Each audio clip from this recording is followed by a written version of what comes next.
Shalom Bapak Ibu, jemaat yang dikasihi Tuhan. Kita bersyukur di pertengahan minggu ini Tuhan memberikan kita waktu dan kesempatan untuk kita datang kepada Tuhan, untuk kita punya waktu bersama-sama dengan Tuhan. Walaupun kita mungkin dengan segala situasi dan kondisi yang kita alami saat ini, tapi kita bersyukur Tuhan membawa kita untuk datang beribadah kepadanya. Dan saat ini mari sama-sama kita tenangkan hati kita di hadapan Tuhan. Kita akan mengikuti ibadah kebaktian doa kita pada hari ini. Kita mengambil saat teduh sejenak.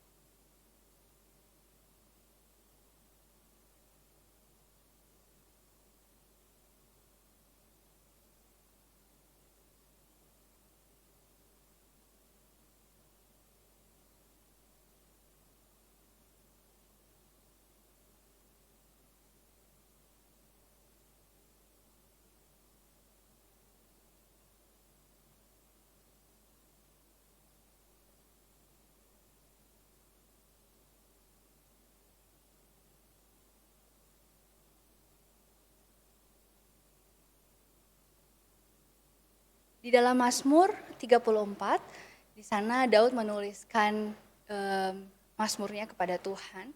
Dan di tengah-tengah situasi yang sebenarnya tidak memungkinkan bagi dia untuk menuliskan Mazmur ini, dia dikejar-kejar Saul dan dia sampai di satu tempat di Gad. Dan di sana dia akhirnya berpura-pura, saking dia takutnya dia berpura-pura seperti orang gila gitu. Tetapi di bagian ayat ini pun dia menuliskan bahwa kecaplah dan lihatlah betapa baiknya Tuhan. Dan Tuhan melindungi orang-orang yang takut akan dia. Dan hari ini saya rindu kita di dalam situasi apapun dan kondisi apapun, mari sama-sama kita mengecap dan melihat betapa baiknya Tuhan di dalam kehidupan kita. Mari dengan penuh sukacita kita mengangkat pujian ini, kecaplah dan lihatlah.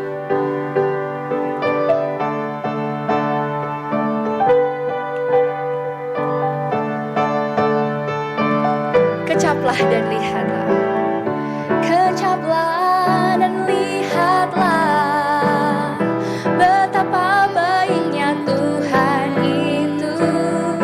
Rasakan dan nikmati kasih setia Tuhan. Kecaplah dan lihatlah betapa baiknya Tuhan.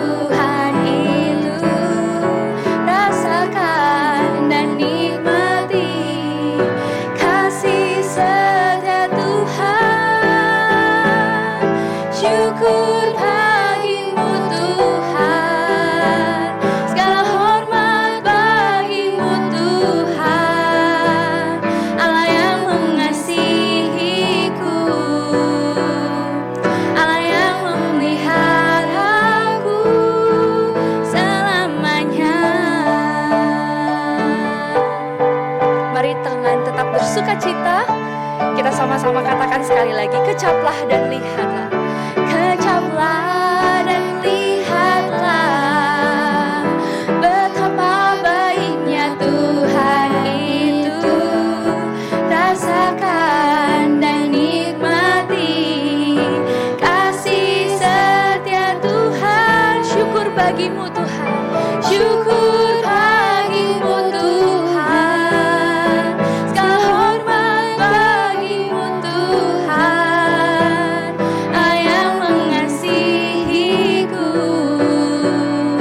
Allah yang memelihara. Syukur bagimu Tuhan, syukur bagimu Tuhan, segala hormat bagimu Tuhan, Allah yang mengasihiku, Allah yang memeliharaku selamanya. Bapak Ibu yang dikasihi Tuhan, mari kita satu dalam doa.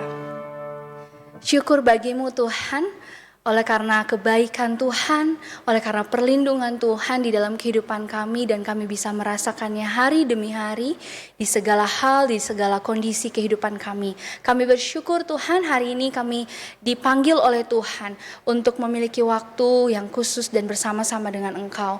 Biarlah hari ini kami boleh menikmati waktu kebersamaan dengan Tuhan di dalam kebaktian doa kami pada hari ini. Terima kasih Tuhan, kami mengucap syukur dan menyerahkan kebaktian doa ini ke dalam tangan Tuhan. Di dalam nama Tuhan Yesus Kristus kami berdoa dan mengucap syukur. Amin.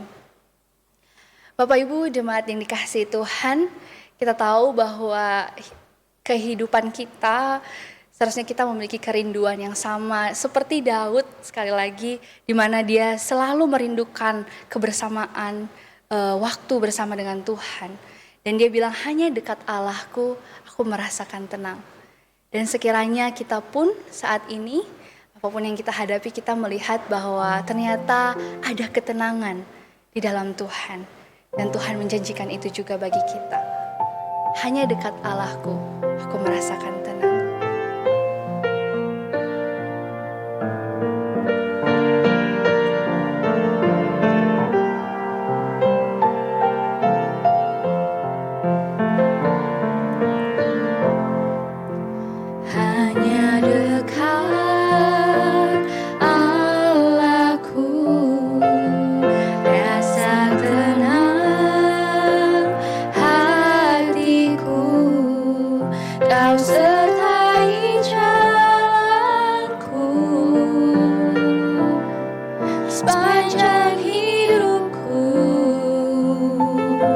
Dekat padamu Tuhan, hanya dekat padamu ada kekuatan baru. Kaulah perlindunganku, keselamatanku.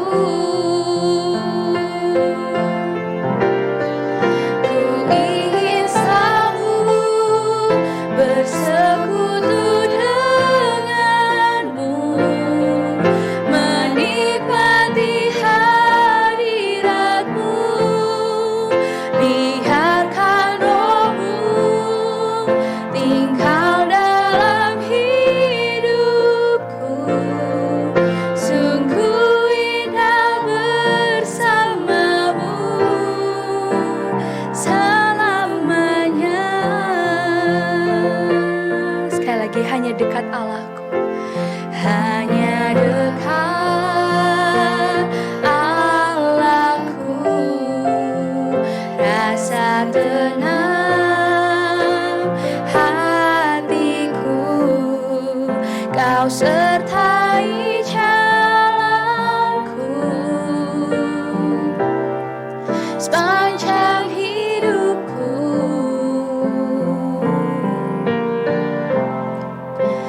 Hanya dekat padamu ada kekuatan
akan mendengarkan firman Tuhan.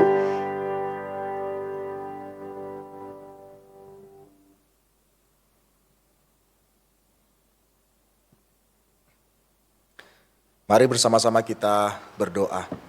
Ya Tuhan, biarlah sungguh pujian yang kami nyanyikan hari ini dan dengarkan hari ini ya Tuhan, boleh sungguh menjadi seruan doa kami, bahwa sungguh indah bersama dengan Tuhan, itulah yang menjadi kerinduan kami, anak-anak-Mu. Dan biarlah Tuhan, firman Tuhan yang akan kami dengarkan dan renungkan hari ini boleh menolong setiap kami, untuk kami boleh sungguh-sungguh hidup bergaul erat dengan Tuhan. Di tengah situasi yang tidak menentu dalam hidup ini, yang mana kami pun tidak tahu apa yang akan terjadi akan hari esok. Tapi biarlah ya Tuhan, ketika kami menyadari ada Tuhan yang dekat dengan kami, bersama-sama dengan kami siap menghadapi waktu hari esok atau hari apapun ya Tuhan. Tolong setiap kami siap untuk mendengarkan firman Tuhan. Tolong hamba-Mu yang penuh lemah dan terbatas ini pakai dia menjadi alat tangan Tuhan. Hanya dalam nama Tuhan kami Yesus Kristus kami berdoa mengucap syukur. Amin. Silakan duduk kembali Bapak Ibu sekalian. Shalom. Saya bersyukur hari ini saya diberikan kesempatan oleh hamba Tuhan dan juga pengurus tempat ini untuk dapat memberitakan firman Tuhan. Dan salam dari teman-teman dari GKY Gading Serpong bagi jemaat di Karawaci tempat ini. Dan sungguh kita semua menghadapi masa-masa yang tidak mudah. Tapi satu hal yang menjadi kekuatan dan pengharapan kita, ada Tuhan yang sama yang berjalan bersama-sama dengan kita. Hari ini kita bersama-sama akan merenungkan firman Tuhan yang terambil dalam Kejadian pasal yang kelima ayat 21 sampai 24. Dan juga Ibrani pasal yang ke-11 ayat 5 sampai ayat yang ke-6. Kejadian 5 ayat 21 sampai 24. Dan Ibrani 11 ayat 5 sampai ayat yang ke-6.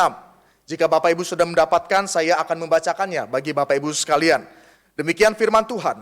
Setelah Henok hidup 65 tahun, ia memperanakan Metusalah, dan Henok hidup bergaul dengan Allah selama 300 tahun lagi.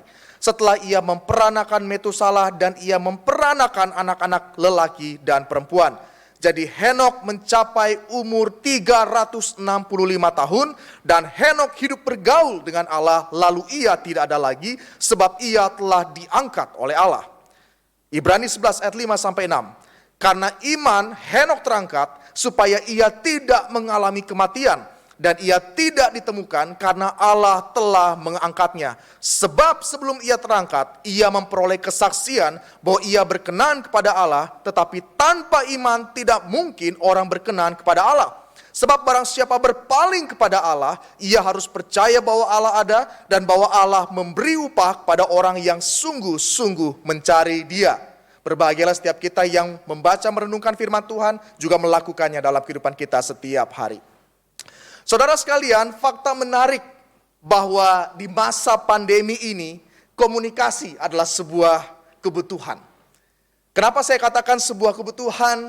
Mungkin selama ini ketika kita dapat bertemu secara fisik, kita mungkin sudah bertemu secara fisik, kemudian di rumah kita menikmati waktu kita di rumah dengan bersantai-santai dan lain sebagainya. Tapi menarik sekali ketika kita melihat di pandemi ini, di mana begitu banyak orang terbatas untuk bertemu secara fisik, komunikasi adalah suatu hal yang sangat-sangat dirindukan, dibutuhkan secara fisik tentunya. Tetapi apa daya kita tidak dapat melakukan ini selama masa pandemi. Anak-anak sekolah mengatakan, andaikan tidak ada pandemi, saya lebih pilih pergi ke sekolah karena saya bisa bertemu dengan teman-teman saya.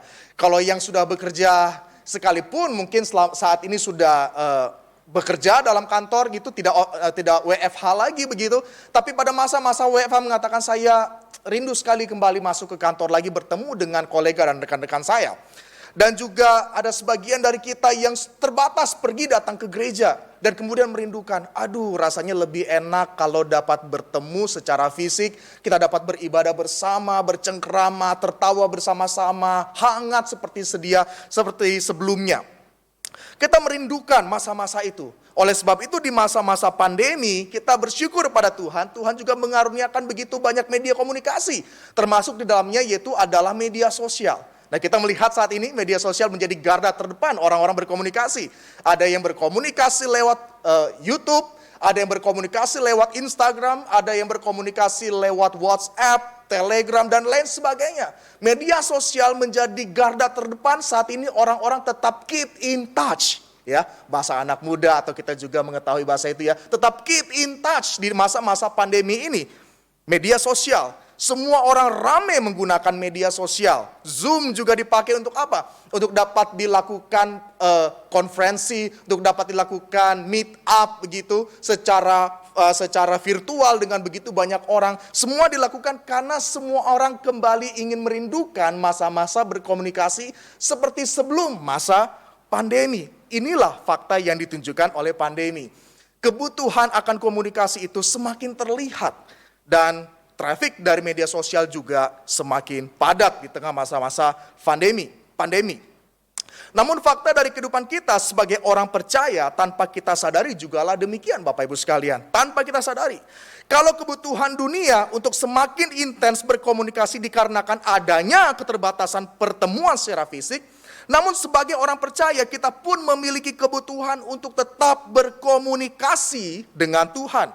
Bukan karena dia jauh, melainkan karena dia dekat. Kita tidak bisa berkomunikasi dengan orang-orang di sekitar kita karena apa? Karena mereka jauh dan kita tidak bisa bertemu secara fisik. Kita membutuhkan itu. Tapi sesungguhnya orang percaya rindu untuk berkomunikasi dengan Tuhan bukan karena dia jauh. Tapi karena apa sesungguhnya? Tapi karena dia dekat.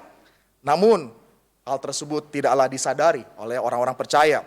Kehidupan Kristen yang sejati bukanlah kehidupan yang terlihat rohani di luar, melainkan kehidupan yang bergaul intim dengan Tuhan, dan di dalam relasi itulah kehidupan kita dibangun.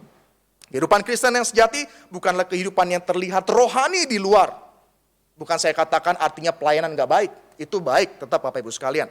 Tetapi kehidupan yang sejati orang percaya itu adalah kehidupan yang setiap hari berjalan dengan Tuhan, bergaul dengan Tuhan, dan di dalam fondasi relasi itulah kehidupan kekristenannya dibangun.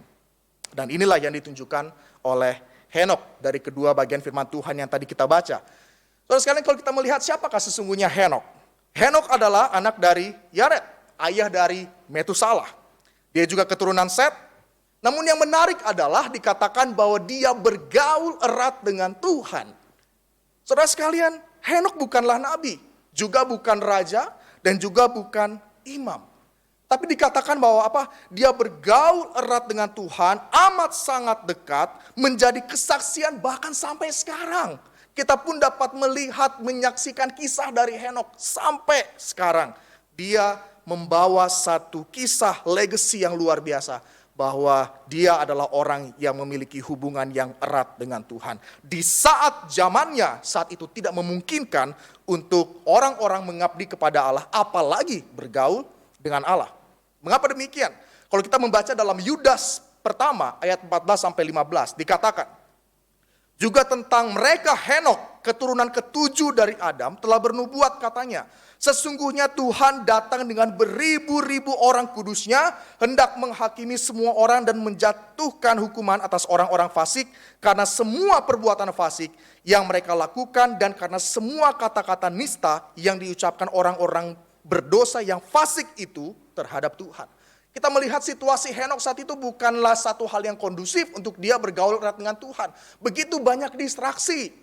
Kurang lebih sama dengan kehidupan kita saat ini. Kita juga tidak dapat mengatakan hari ini kehidupan kita sangat kondusif untuk kita bergaul erat dengan Tuhan. Apalagi jika kita berbicara mengenai anak-anak muda. Setiap hari kita bergaul dengan orang-orang yang ada di sekitar kita, teman-teman yang membawa kita kepada pengaruh-pengaruh yang tidak baik, which is kita juga seringkali juga ikut terbawa di dalamnya. Henok pun ketika dia berada di masa-masa yang tidak mudah itu, tetapi di sini kita melihat dia justru mendedikasikan hidup dengan Tuhan, bergaul erat dengan Tuhan, mengenal Tuhan lebih dekat lagi.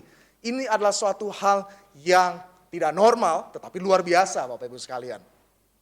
Saudara sekalian, kita melihat kehidupan Henok adalah suatu hal yang luar biasa. Henok dikelilingi orang-orang yang tidak beribadah dan hidup tidak benar, namun Henok dikatakan bergaul dengan Allah di tengah zaman yang bengkok hatinya. Tentu kita bertanya, apa yang menjadi rahasia Henok pada saat itu? Saudara sekalian, semua kita tahu bahwa suatu kedekatan tidak terlepas dari suatu kualitas pengenalan. Suatu kedekatan tidak terlepas dari suatu kualitas pengenalan. Dan inilah kita lihat dari kehidupan Henok. Dia mengenal Allah dengan benar. Dia mengenal Allah dengan benar. Kalau kita melihat kehidupan Ayub, ketika dia menjalani masa-masa yang sukar dalam kehidupannya, pada akhirnya dia mengatakan apa? Saat dulu aku mengenal Tuhan dari apa yang dikatakan orang, tapi aku sendiri saat ini yang telah mengalaminya. Kalau kita melihat apa yang dialami oleh Sadrak, Mesak, dan Abednego, ketika saat itu dia di tengah-tengah perapian yang begitu luar biasa. Saat itu dikatakan untuk dia menyembah kepada kaisar, pada raja saat itu. Tapi dia katakan apa? Sekalipun Allah yang kami sembah tidak menyelamatkan kami, sekalipun kami tidak akan menyembah. Ini satu hal yang luar biasa karena mereka mengenal Allah yang benar. Bahkan seorang Rasul Paulus, ketika saat itu dia berdoa kepada Tuhan, meminta kepada Tuhan agar duri dalam dagingnya saat itu dicabut, tapi tidak dicabut, malah Tuhan mengatakan apa? Kasih karuniaku cukup bagimu, malah di dalam kelemahanmu kuasaku menjadi sempurna. Tapi Paulus tetap setia kepada Tuhan karena dia memiliki pengenalan yang benar akan Tuhan. Ini satu hal yang luar biasa, Bapak Ibu sekalian, bahwa suatu kedekatan tidak terlepas dari suatu kualitas pengenalan. Dan inilah yang ditunjukkan oleh Henok. Kalau kita melihat Kejadian 5 ayat 22, dikatakan Henok bergaul dengan Allah. Dalam Ibrani 11 ayat 5 dicatat bahwa hidupnya selalu berkenan kepada Allah. Ia selalu menganggap Tuhan sebagai sahabatnya. Maka dari itu ia tidak mau mengecewakan Tuhan. Dikatakan apa? Ibrani 11 ayat 5, bahwa hidupnya selalu berkenan kepada Allah. Selalu berkenan kepada Allah. Kita perlu lihat di sini. Sekali lagi tadi kita sudah membahas bahwa kehidupan Henok itu bukan kehidupan yang sangat kondusif untuk dia bergaul dengan Tuhan. Begitu banyak godaan, tetapi di situ di firman Tuhan dikatakan hidupnya selalu berkenan dengan Allah. Artinya adalah dia selalu mengusahakan agar sahabatnya yaitu Allah sendiri yang menciptakan seluruh semesta itu tidak terkecewakan. Tidak merasakan duka oleh karena perbuatannya. Ini suatu hal yang luar biasa yang ditunjukkan oleh Henok. Dia mengenal Allah, dia bergaul erat dengan Allah. Setidaknya ada dua hal yang perlu kita perhatikan dalam Ibrani 11 ayat 5 sampai 6. Yang pertama di ayat 5 dikatakan apa? Bahwa ia berkenan kepada Allah. Ia berkenan kepada Allah, Allah mengasihi dia. Ia hidup taat kepada Allah. Dan ayat yang ke-6 dikatakan apa? Sebab barang siapa berpaling kepada Allah, ia harus percaya bahwa Allah ada. Dan bahwa Allah memberi upah kepada orang yang sungguh-sungguh mencari dia. Orang yang sungguh-sungguh mencari dia. Inilah yang ditunjukkan oleh Henok. Ia tidak hanya diperkenan oleh Allah, tapi dia sungguh-sungguh mencari Tuhan. Dan tentunya ini tidak terlepas dari konsep Henok yang menyadari bahwa keberadaan Allah itu adalah suatu hal yang real. Suatu hal yang nyata. Seperti yang ditunjukkan oleh Mazmur 139 ayat 7 sampai 10. Kita bisa membuka bersama-sama. Di situ pemazmur mengatakan, Mazmur 139 ayat 7 sampai 10, kemanakah aku dapat pergi menjauhi rohmu? Kemana aku dapat lari dari hadapanmu? Jika aku mendaki ke langit, engkau di sana. Jika aku menaruh tempat tidurku di dunia orang mati, di situ pun engkau. Jika aku terbang dengan sayap fajar dan membuat kediaman di ujung laut, juga di sana tanganmu akan menuntun aku dan tangan kananmu memegang aku. Di sini pemazmur mengatakan dimanapun Tuhan itu ada. Dan dia tidak pernah dapat menjauhi Tuhan dari hadapannya. Ini pula yang disadari oleh Henok. Oleh karena dia menyadari Allah itu ada. Dia bergaul erat dengan Tuhan. Saudara, kalau kita berbicara Henok, kita berbicara mengenai perjanjian lama. Dan kalau kita berbicara mengenai perjanjian lama, kita sungguh-sungguh mengetahui betapa sulitnya orang-orang dalam perjanjian lama dekat dengan Tuhan. Ketika mereka dekat dengan Tuhan, mereka harus mempersiapkan kurban. Tidak hanya sekedar kurban, tapi kurban yang gemuk, tanpa cacat. Itu yang harus mereka persembahkan, itu susah sekali. Dan harganya sangat mahal. Tapi untuk mereka diperkenan lagi oleh Tuhan, dekat dengan Tuhan, ada gap yang begitu luar biasa kalau kita berbicara mengenai relasi umat Allah dengan Allah dalam perjanjian lama. Tapi kita bersyukur pada Tuhan, kita adalah orang yang hidup di zaman anugerah ini. Apa yang saya katakan dengan hidup zaman anugerah? Jika dulu dalam perjanjian lama, relasi dengan Tuhan memiliki gap yang begitu jauh sekali, kita adalah orang-orang yang telah dimampukan oleh Tuhan, dilayakkan oleh Tuhan untuk dapat berelasi dengan Dia melalui anaknya Yesus Kristus. Tidak ada lagi gap yang begitu jauh antara Allah dan manusia melalui Yesus Kristus. Kedatangan Yesus Kristus tidak hanya memberikan keselamatan dan surga seperti yang ditangkap oleh banyak orang Kristen. Tapi kalau kita sungguh-sungguh menyadari yang Kristus sungguh-sungguh lakukan, yaitu adalah apa? Mendamaikan kita dengan Bapa di sorga. Mendamaikan kita dengan Allah. Artinya apa? Hubungan yang rusak itu kembali direkonsiliasi, dipulihkan kembali melalui Yesus Kristus. Kita bersyukur kepada Tuhan. Oleh karena karya Tuhan Yesus Kristus, kita kembali dapat berelasi dekat dengan Tuhan. Kita merdeka dekat dengan Tuhan. Tetapi pertanyaannya adalah, anugerah yang besar itu saat ini kita pandang sebagai suatu kemerdekaan atau beban. Nah, itu. Kenapa saya katakan beban? Coba kalau kita ditanya, khotbah tentang relasi dengan Tuhan. Artinya apa? Nggak jauh-jauh baca firman Tuhan, berdoa. Kalau ditanya, siapa di sini yang memiliki relasi yang dekat dengan Tuhan setiap harinya? Siapa di sini yang baca firman Tuhan setiap harinya? Siapa di sini yang berdoa setiap harinya? Jujur, hanya sedikit orang yang angkat tangan. Dan ketika dikatakan, ayo baca firman Tuhan, ayo dekat dengan Tuhan setiap harinya. Aduh, Lause, rasanya tidak ada waktu. Aduh, Lause, rasanya beban sekali untuk dekat dengan Tuhan setiap harinya. Padahal kalau kita melihat, kita justru diberikan anugerah kemerdekaan itu untuk bergaul dengan Tuhan dengan erat. Sama seperti yang dilakukan oleh Henokh. Henokh dengan segala keterbatasannya dapat bergaul dengan Tuhan. Tapi saat ini kita dengan segala kemerdekaan kita menganggap hubungan relasi dengan Tuhan sebagai beban. Terus kali ini menjadi satu teguran bagi kita. Ini menjadi satu teguran.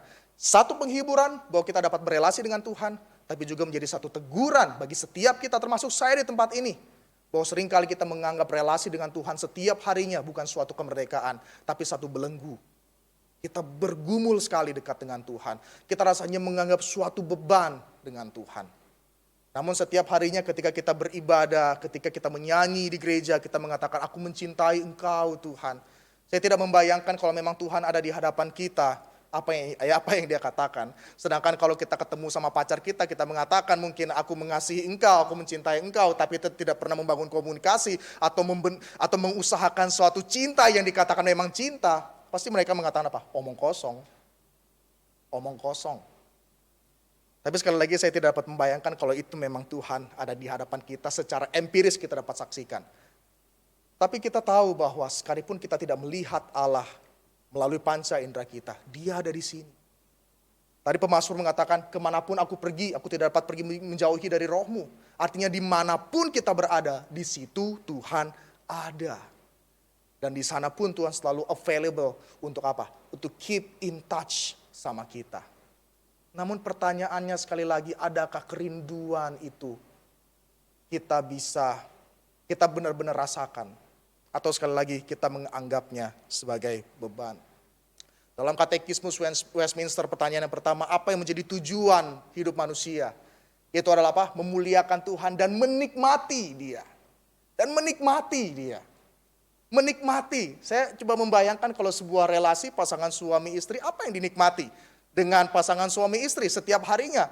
Bangun lihat dia lagi, tidur lihat dia lagi, makan siang lihat dia, apalagi masa pandemi ya, semua di rumah.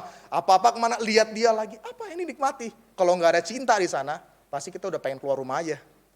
Tapi karena kita menikmati pasangan kita lihat lagi, dia lihat kita lihat lagi, dia lihat kita. Itulah kenikmatan, satu enjoyment, satu relasi. Dan itu yang Tuhan rindukan di dalam kehidupan kita sebagai orang percaya. Dan pertanyaan kedua dari katekismus Westminster, bagaimana kita dekat dengan Tuhan? Jelas yang pertama dikatakan adalah melalui firman Allah. Melalui firman Allah kita dapat memuliakan Tuhan dan menikmati Dia. Kita bersyukur firman Tuhan, Alkitab tersedia selalu ada di rumah kita. Sekarang tidak hanya ada di rumah kita, di handphone, di tablet kita, semua ada. Tapi apakah kemerdekaan yang Tuhan berikan itu kita pandang sebagai satu anugerah yang memerdekakan, atau kita pandang itu sebagai suatu beban? Ini pertanyaan refleksi bagi setiap kita di tempat ini, termasuk saya. Mari saat ini kita bersyukur yang pertama-tama kita diselamatkan oleh Tuhan. Melalui karya Yesus Kristus hubungan itu dipulihkan, kita dapat berelasi dengan Tuhan. Dan mari setiap hari kita pakai kemerdekaan itu untuk berelasi dengan Tuhan. Bukan melihat itu sebagai beban. Jika kisah Henokh ditulis untuk menunjukkan kepada kita bahwa relasi dengan Tuhan itu mungkin dengan segala keterbatasan. Bukankah dengan segala kemerdekaan saat ini kita dapat melihat itu sebagai suatu yang enjoy banget. Enjoyment. What an enjoyment bersama dengan Tuhan di masa-masa sekarang. Saudara, kita tidak tahu apa yang akan terjadi ke depan. Sama sekali nggak ada yang tahu. Tetapi tidak ada yang menjamin satu apapun dalam dunia ini yang membuat kita tetap kuat dan berpengharapan. Selain daripada apa? Relasi yang dibangun, dibentuk setiap hari bersama-sama dengan Tuhan. Jika kita memiliki satu relasi yang dekat dengan Tuhan, maka kita pun dapat mengatakan seperti Daud mengatakan, sekalipun aku berjalan dalam lembah kekelaman, aku tidak takut bahaya. Sebab apa? Sebab Dia besertaku. Kita berani mengatakan itu? Sebab Dia besertaku. Sedangkan setiap harinya kita mungkin tidak pernah merasakan atau menganggap sepi kehadirannya dalam hidup ini. Kiranya ini menjadi renungan setiap kita, mari kita berdoa. Tuhan, tolong setiap kami, jangan jadikan kami anak-anak Tuhan yang hanya terlihat rohani di luar, tapi sesungguhnya kami bukan menjadi anak-anak Tuhan yang membangun relasi dengan Tuhan setiap hari. Tuhan, ampuni kami ya Tuhan, ampuni kami. Seringkali kami menganggap keselamatan karya-Mu itu hanya sekedar take it for granted. Tanpa kami sungguh-sungguh menyadari bahwa Engkau datang untuk mendamaikan kami dengan Allah.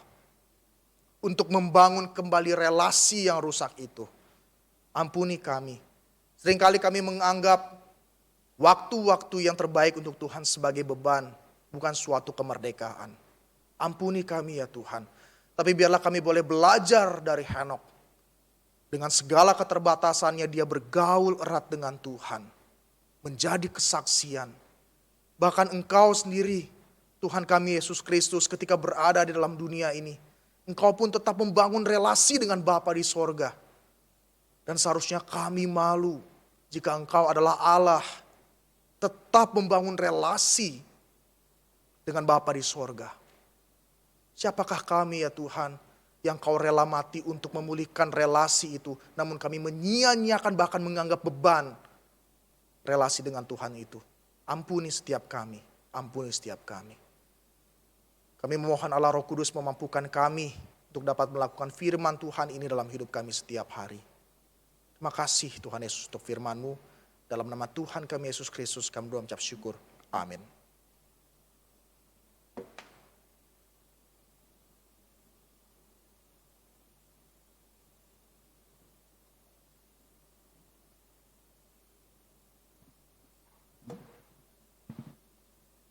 Mari kita menyiapkan hati dan pikiran kita hanya terfokus dan tertuju kepada Tuhan. Biarlah relasi ini tidak menjadikan diri kita sebagai beban yang ada, tetapi sungguh-sungguh kita mau datang dengan hati yang memerlukan Tuhan, menjadikan Dia satu-satunya sebagai kekuatan di dalam menjalankan kehidupan ini. Sebelum kita menaikkan doa-doa syafaat kita kepada Tuhan, marilah kita akan naikkan pujian Hatiku Percaya. Pada bagian refnya kita akan ulangi dengan bahasa Mandarin, kemudian dalam bahasa Indonesia. Saat ku tak melihat jalanmu, saat ku tak mengerti rencanamu, namun tetap ku pegang janjimu.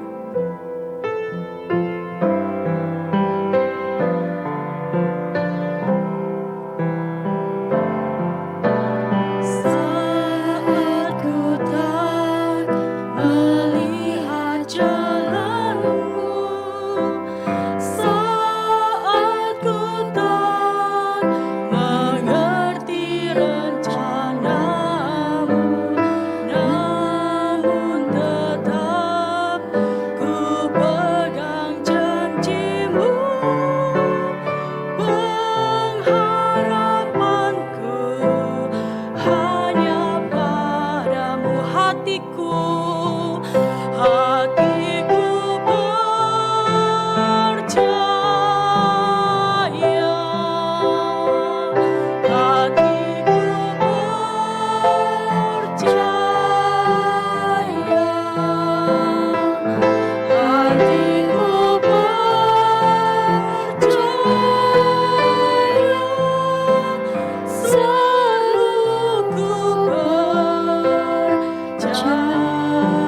saudara-saudari yang terkasih di dalam Tuhan Yesus, sejak kita tidak bisa lagi beribadah untuk sementara waktu di gereja kita dibagikan pokok-pokok doa yang melalui gerakan doa setiap hari Senin itu di-share-kan. Kita akan bersama-sama berdoa agar kita semua terlibat aktif untuk mengambil bagian di dalam mendoakan pokok-pokok doa yang ada tersebut. Sehingga itu semua dapat kita doakan dengan segenap hati, bukan menjadi sebuah rutinitas saja. Hal itu disiarkan, dibagikan, tetapi mari kita mau bersama-sama mengambil, terlibat di dalam secara aktif, berdoa, mendukung di dalamnya. Mari kita berdoa. Ya Bapa, pakailah kami sebagai pendoa-pendoa yang setia. Bukan hanya kami memikirkan diri kami, dan terlebih lagi kami sering kali berdoa untuk apa yang menjadi kepentingan kami. Tetapi pada saat ini kami berdoa bersehati. Kami juga mau dipakai untuk aktif terlibat di dalam kami mengambil bagian mendoakan pokok-pokok doa di dalam gerakan doa yang ada. Kami menyerahkan sehingga kami boleh bersama-sama bersehati sebagai anak-anak Tuhan. Diberikan hati yang juga mau terlibat di dalamnya melalui gerakan doa ini. Kami pun bersehati berdoa, menyerahkan doa-doa tersebut kepada Engkau. Dan biarlah kehendak-Mu yang nyata di dalam menjawab setiap doa-doa itu sesuai dengan waktu dan rencana-Mu.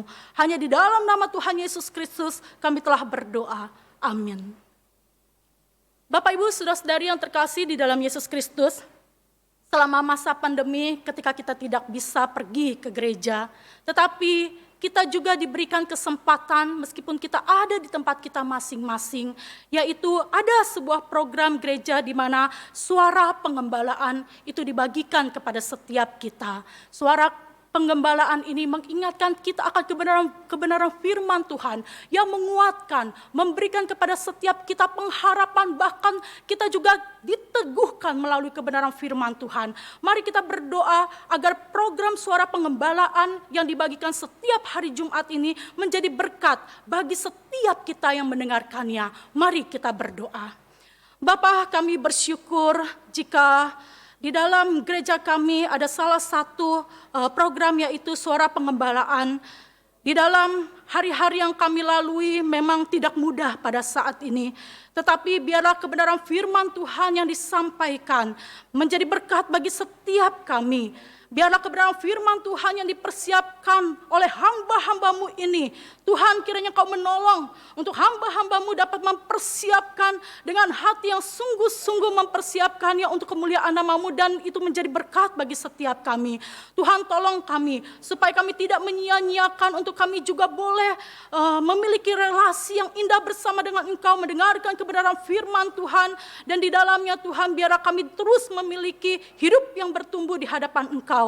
Kami berdoa, kami memohon supaya hati kami pun diberikan kelembutan untuk kami diubahkan, diingatkan, senantiasa hidup di dalam kebenaran firman-Mu. Hanya di dalam satu nama Tuhan kami Yesus Kristus kami telah berdoa dan memohon. Amin. Yang ketiga, kita berdoa agar Tuhan memberikan pertumbuhan iman di dalam relasi kita bersama dengan Tuhan. Biarlah kehidupan kita adalah kehidupan yang menyenangkan hati Tuhan. Ketika kita bergumul, ketika kita mungkin seringkali berjuang, di dalam kita membagi waktu, di dalam kita mengelola waktu, dan karena kita tahu hari-hari ini tidaklah mudah untuk membagi waktu, di dalam memperhatikan anak sekolah mereka secara online dan lain sebagainya. Tetapi biarlah Tuhan menolong supaya kita sebagai pribadi, sebagai anak Tuhan juga memiliki pertumbuhan iman di dalam Tuhan, di dalam relasi kita bersama dengan Tuhan. Mari kita berdoa. Bapa di dalam kerajaan surga, kami berdoa, biarlah Tuhan menolong untuk pertumbuhan iman kami, di dalam relasi kami bersama dengan Tuhan. Berikan kami hati yang haus dan rindu ya Tuhan, untuk kami senantiasa mau dekat dengan kebenaran firman-Mu. Kami mau berdoa, kami mau mengandalkan Engkau, dan di dalam setiap hal yang kami jalani, yang kami kerjakan, kami mengerjakan, melakukan semuanya untuk kemuliaan nama Tuhan. Tuhan, kami tidak dapat hidup dengan kekuatan diri kami sendiri. Kami terus membutuhkan pertolongan Engkau, agar di tengah-tengah dunia yang penuh gejolak ini, agar di tengah-tengah pergumulan yang tidak mudah masa-masa pandemi ini, kami tetap memiliki iman yang kokoh, kami tetap memiliki iman yang setia sampai akhir hidup kami. Tuhan, tolonglah setiap kami. Terima kasih. Kami berdoa memohon hanya di dalam nama Tuhan kami Yesus Kristus yang hidup. Amin. Yang keempat, kita berdoa untuk yayasan-yayasan Kristen. Kita berdoa untuk panti asuhan dan panti werdah yang di dalamnya mereka mungkin seringkali mengandalkan kehidupan mereka dari donatur-donatur yang ada. Tetapi kita tahu ekonomi juga sedang bergejolak. Biarlah Tuhan menolong memelihara visi misi mereka, baik mereka yang ada di dalamnya, sehingga yayasan-yayasan Kristen, panti asuhan, panti werdah ini, Tuhan pelihara dengan kasih dan kekuatan Tuhan. Mari kita mendukung di dalam doa. Bapa di dalam kerajaan surga, kami datang, kami berdoa untuk yayasan-yayasan Kristen, untuk panti asuhan, untuk panti werda. Oh Tuhan, biarlah Engkau mencukupkan segala kebutuhan hidup mereka. Tuhan, kiranya Engkau juga menolong orang-orang yang ada di dalamnya, agar mereka pun juga tetap hidup berpengharapan hanya kepada Engkau. Kami berdoa Tuhan, biarlah kehidupan mereka yang mereka jalani hari lepas hari bergantung penuh kepada Tuhan. Dan biarlah Tuhan, Engkau yang senantiasa mencukupkan dan menolong kehidupan mereka. Terima kasih ya Bapa, kami berdoa, kami memohon di dalam nama Tuhan Yesus Kristus. Amin. Yang kelima, kita berdoa untuk kesehatan Presiden, Wakil Presiden, para menteri dan juga jajarannya untuk menjadikan 75 tahun Indonesia maju. Biarlah dengan pertolongan Tuhan, setiap para pemimpin kita ini dipakai oleh Tuhan. Mari kita berdoa. Bapa di dalam kerajaan surga, kami mengingat untuk para pemimpin bangsa ini. Kami menyerahkan untuk Bapak Presiden, Bapak Wakil Presiden, para menteri dan jajaran yang ada Tuhan. Biarlah Tuhan menolong di dalam mereka memprogramkan, di dalam mereka melakukan segala sesuatunya, menjadikan 75 tahun ini Indonesia maju. Kami berdoa biar damai sejahtera Engkau nyata di tengah-tengah bangsa kami. Tuhan tolonglah khususnya juga untuk menangani COVID yang ada, yang bertambah hari bertambah banyak. Kami juga memohon supaya pertolongan Tuhan nyata atas setiap mereka yang sedang dalam pemulihan, yang sedang di dalam perawatan. Terima kasih ya Tuhan, kami berdoa hanya di dalam nama Tuhan Yesus Kristus yang hidup. Amin. Yang terakhir, biarlah kita berdoa dengan tenang di hadapan Tuhan, agar Tuhan memberikan kepada setiap kita kesehatan, topangan, dan jalan keluar dari setiap pergumulan hidup yang kita hadapi hari-hari ini. Mari dengan teduh, dengan tenang, kita berdoa di hadapan Tuhan.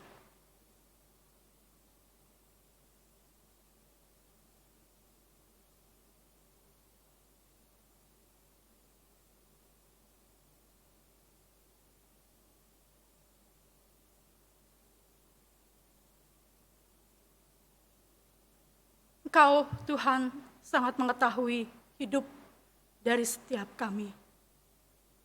Ada sakit penyakit, mungkin di antara kami juga ada yang sedang lemah imannya. Ada yang bergumul dengan ekonomi, ada yang bergumul dengan masa depan, ada yang bergumul tentang studi, tentang usaha, pekerjaan. Tuhan, semuanya sangat terbuka di hadapan-Mu. Kami tahu bahwa kami tidak mampu dengan kekuatan kami untuk menghadapi semuanya itu.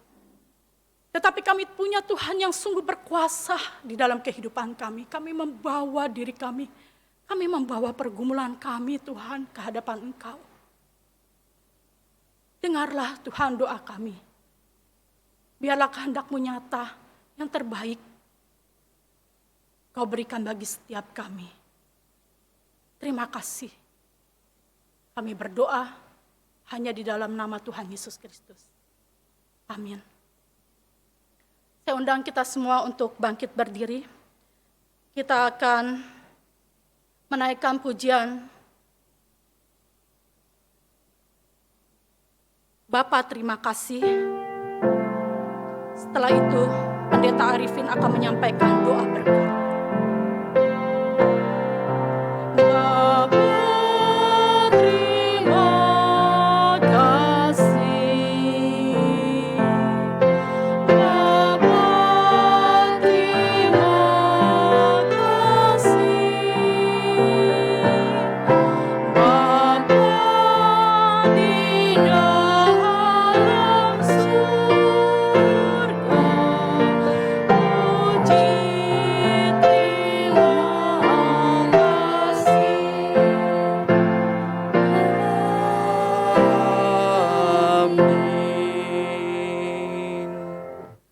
Bapa kami di surga, bahwa pengharapan dan kekuatan kami hanya bersumber daripada-Mu ya Tuhan. Kalau malam hari ini di antara kami ada pergumulan, ada kesulitan, biarlah kami boleh datang kepada Tuhan dan terus membangun relasi kami dengan Engkau. Karena ketika kami datang kepada-Mu ya Tuhan, kami akan mendapatkan kekuatan yang baru. Biar malam hari ini Engkau memberikan kekuatan kepada setiap kami. Apabila kami bergumul, Tuhan Kau membuka jalan. Apabila kami bergumul masalah pekerjaan, masalah pendidikan anak, atau persoalan yang lainnya Tuhan, biarlah Engkau memberikan kekuatan yang cukup kepada kami, untuk kami mampu menghadapi semua pergumulan yang ada. Dan biarlah malam hari ini kami mendapatkan berkat-berkat Tuhan dalam kehidupan kami, dalam keluarga, dalam pekerjaan, dalam studi, dalam segala yang kami lakukan. Karena anugerah dan kemurahan dari Tuhan kami Yesus Kristus, kasih sayang dari Bapa, persekutuan penghiburan, pimpin penyertaan Roh Kudus menyertai saudara malam hari ini, besok dan seterusnya, bahkan sampai selama-lamanya. Dalam nama Yesus kami berdoa. Amin. Saudara, kebaktian doa kita sampai di sini. Silakan duduk saat teduh.